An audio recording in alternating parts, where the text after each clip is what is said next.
Hi, welcome back RR vlogs. ఈరోజు vlog వచ్చేసి రొయ్యల కర్రీ అయితే చేయబోతున్నానండి. ఇవి ఎండు రొయ్యలు.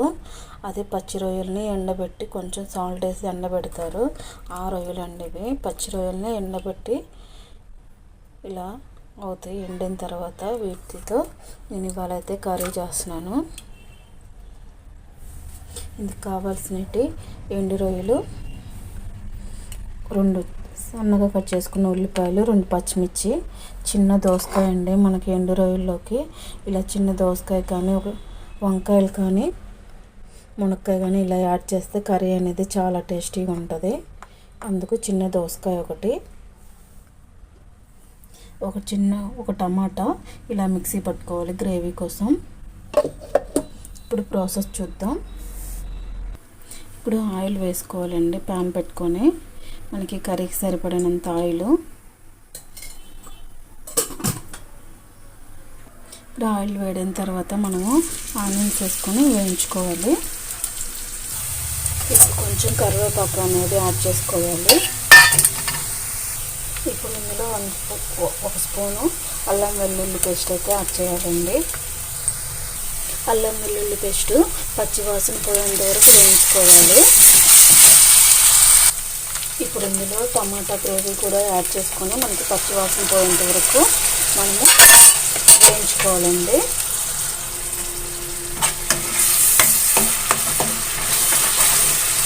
మనకి నూనె అనేది పైకి వచ్చేంత వరకు వేయించుకోవాలి.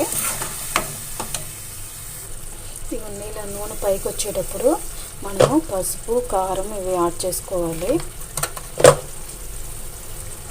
సాల్ట్ ఇప్పుడు యాడ్ చేయకూడదండి, ఎందుకంటే మనకి ఎండు రొయ్యల్లో ఉప్పు ఉంటుంది కాబట్టి కర్రీలో వేసిన తర్వాత చూసుకొని సాల్ట్ అనేది యాడ్ చేయాలి. ఒకసారి మనకు రొయ్యలకు పట్టిన సాల్ట్ అనేది మన కర్రీకి కూడా పట్టి సరిపోతుందండి, అందుకని ఇప్పుడే వేయకూడదు. ఇప్పుడు ఇందులో 1 స్పూన్ ధనియా పౌడర్,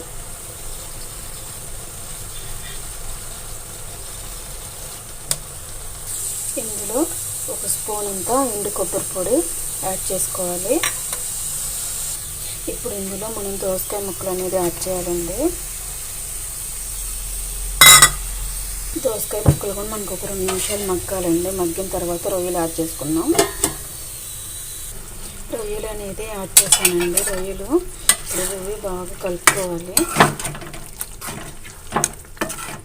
మనకి ఎండు రొయ్యలు 1 గంట పాటు నానబెడితే చాలండి. మనకి ఎక్కువసేపు ఉడకాల్సిన అవసరం లేదు. ఒక 10 నిమిషాలు ఉడికితే కర్రీలో సరిపోతుంది. వీటిని ఒక 10 నిమిషాల పాటు మగ్గించుకోవాలి. ఇప్పుడు ఇందులో కొంచెం వాటర్ అనేది యాడ్ చేయాలండి, ఎందుకంటే మనకు కొంచెం గ్రేవీ కావాలి కాబట్టి ఒక చిన్న గ్లాస్ అంత వాటర్ యాడ్ చేస్తే చాలు. మనకి ఈ రొయ్యలు అనేది ఉడికేలోకి వాటర్ కూడా కొంచెం ఉనికిపోయి మనకు గ్రేవీ చిక్కగా వస్తుంది. ఇప్పుడు ఒక 10 నిమిషాలు ఉడికించుకుందాం. ఇప్పుడు ఇందులో చివరిగా కొంచెం గరం మసాలా అనేది యాడ్ చేసుకోవాలండి. మన టేస్ట్ అనేది చాలా బాగుంటుంది. ఒక 1/2 స్పూను. మనకి కర్రీ అనేది ఈ కన్సిస్టెన్సీలో ఉండాలి, కొంచెం చిక్కబడాలి. రైస్లో కాబట్టి కొంచెం గ్రేవీ అనేది ఉంచుతున్నాను. చివరిగా ఇందులో కొత్తిమీర అయితే యాడ్ చేస్తున్నానండి. కొత్తిమీర యాడ్ చేశాక ఒక 2 మినిట్స్ అయితే ఉంచుతాను.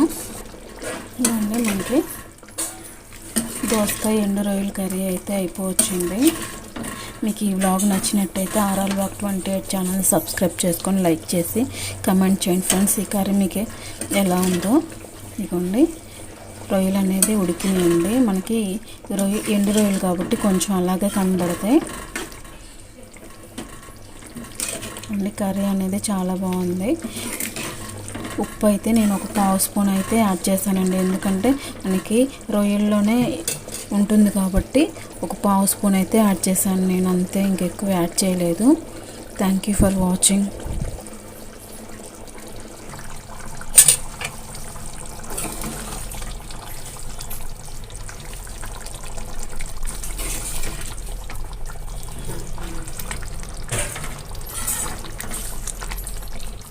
ఈ కర్రీ అనేది మనకి రైస్లోకైనా సంగటిలోకైనా చాలా బాగుంటుందండి.